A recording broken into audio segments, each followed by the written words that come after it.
Ngasi numidawairam phongkhiba pausesingdagi maruoiba pau khara khangasaraka miyamda khudo tamjage Nagasingna Khundaba maphamda Kuki singgi Homeland semnanaba Thourang loukhatle Tangkhul singgi asaba phathaba ngamdrei Kuki singa makhal amatagi mari thamlaroi haina TNL na lauthokhrei Tangkhul Naga singgi apex body oiriba Tangkhul Naga longna litan amadi Nagasingna Khundaba maphamsingda Thokiba thaudoksingbu akama mawngda yaningdaba phongdokpaga loinana khudakdagi hauna Kuki singa makhal amatagi mari thamlaroi haina Tangkhul Nagalong TNL gi working committee na thadorakpa jeol amana hairi February 3 ki numidawairamda Tangkhul ama hatnaba hotnarakhraba matungda Kuki singna litanda yomai thaba amadi nomai kapana jingba thawongsing chatharakibani Numit adugi numidang pung 8:10 tabada Stalin A. Simle kauba school gi oza ama maram amata leitana tamthina phuramlaba matung wari Nepal da Kuki khulai fiber singna sigimbung sakarafung belesta changlaklaga Tangkhul Naga singi yum kulhumdoi hena mai thakhi beles chief ki yauna khunja singi yum mai thara batungda Kuki militant singna nomai round kaya marum kaptuna miyamda chauna mi paipa po onki hairi February kulhumdoida sina kaithel village ki Lungtar Hills range da nauna amung mai thagalappaga loinana asengba awungsing kauba khunja ama nongmai chingdolda fakhi atopa khunja amadi nongmai kaptuna hatnaba hotnarakpada laiba phabadagi palhaudavani suspension of operation sukhuyek pinaduna lairiba militant singna khulai matik chana pairaga Central Security Force mamangda phongna chathok chasin tawbagi thong yaningdaba phongdokladuna TNL na hai haukiba numit kaya nirom Kuki militant singna khulai pairaga phongna chathok chasin tawribasi su agreement gi kanglona yadaba thawongni su camp singda KNA B yauna foreign militant kaya marum laiba thengnare haina su phongdorakli Central Security Force lauriba thodanggi matangda TNL gi jeol asin hai Nagasingi punchi amasung lanthum ngakpi sembibagi mahutta security personnel kharana Kuki militant singi michang changbagi mawong uba phangi Nagasinga namna Khundaba maphamchingda Kuki gi tokhaiba Homeland semnaba center na akhanaba Thourang ama loukhalakli hainasu maral siri litan hadiba maphamasi mamangdagi hauna sikimbung sakarafung village ki manung chanba maphamni haina paladuna jeol asin hai kumja 2020 gi September amadi October da thokiba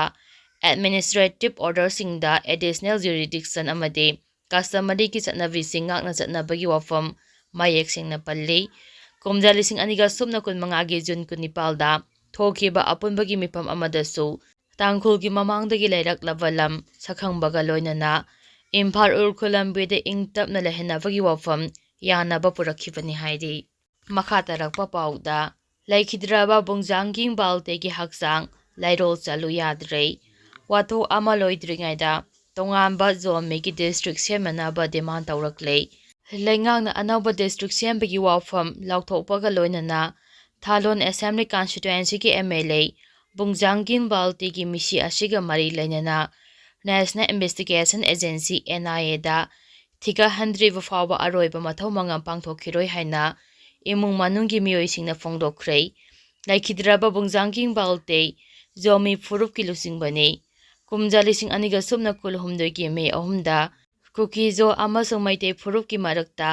kanglup ki irang thoklingai manungda miyoi kharani Imphalda mahakpu tamthina phuramkhibani thaudo aduda phibam luna sokpadagi matam sanga laikanaduna lairakhi imung manungna haijabagi matung inna baltegi thawayawdraba hakchang Delhi degi aijolda puraklaga February 13 da pongnafam lamdam Churuchampur yongna purakhi aijol ge lengpui airport gi Churuchampur fawba lekha lambida purakhibani Chief Minister Yumnang Khemcha na state ki thakta ikai khumnaba utpagi thoram pangthoknaba imung manunggi miyoisingda paw phawrakhi adum oinamak baltegi machanupa Josephna Hindu pawche da phongdorakhibagi matung inadi tokhaiba district ama lauthokpaga loinana NIA da investigation chatahanba yauna tongan demand sing pidriba fawbada lairon chambagi thoram pangthokhiroi hairi Thalon AC gi MLA asi laikhidabagi matangda ngarang Churachandpur district ta total shutdown tawki state lengaki maiketigi February 12 kulmari fawa state ke thakta awaba phongdoknaba wafam laukthokki Jomi Council ki chairman Bumsu ang naurakna phongdorokhibagi matung inna Jomi Phurukki akhanaba mifam ama pangthoklaba matung tarakpada loukhatkadaba thabak thoramsinggi aroiba warep ama lauragani haiki makha tarakpa pauda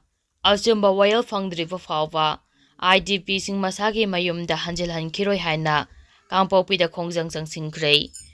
Central leaders singna rehabilitation ki Thourang kaya laukthokpaga loinana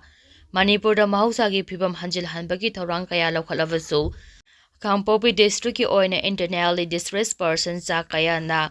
achumba wayal fangdriba fawa masagi mayumda hankhiroi haina khongjang changsingkhre Kangpokpi District Internally Distressed Welfare Committee KDIDWC gi lising makhada IDP singna Kangpokpi ki Champhai subdivision da leiba Kethelmanbi military colony da khongjang changsingkhibaga loinana achumba wayal fanghangadabani haina kholaw kaya laukhi Justice for IDP haiba breaker sing paituna khongjang changsingkhiba protesters singna IDP sing khundaleita hambagi Thourang lokhatringaida Achumba wayal hana fanghanaba manung mapan fauna uba ngamba Thourang lokhatkadabani lengaki maiketigi tunga wafum kaya lauthokrabasu IDP singgi maru oiba issue thabak to onthokpa leitre direct benefit transfer DBT na jingba mapung phana paikhatpaga loinana angang sing mahi masing tamnanaba Thourang lokhalakpa leite ana layingi lamda mapung phana khudong chaba phanghanbaga loinana IDP registration tawbagi matangdasu asoiba kaya marum lairi haina phongdokhi makha tarakpa pauda India ba Congress na ikaiba nanghankiba natte BJP na nanghankibani MPYCC Delhi da pangthokhiba India AI Summit aduda malemgi leibak chama sumanipalgi mamangda Congress na India ba ikaiba nanghankiba natte BJP na nanghankibani haina Manipur Pradesh Youth Congress ki BP Naurem Abinash na phongdokhrei wafam asing asi BT Road ta leiba Congress babanda pangthokpa paugi mifam amada mahangna phongdokhibani loinana paugi mifam aduda MPYCC gi hanagi president N Popilal amadi atai phampuba kaya su saruk yakhi MPYCC gi BP Naurem Abinash na makhata na hai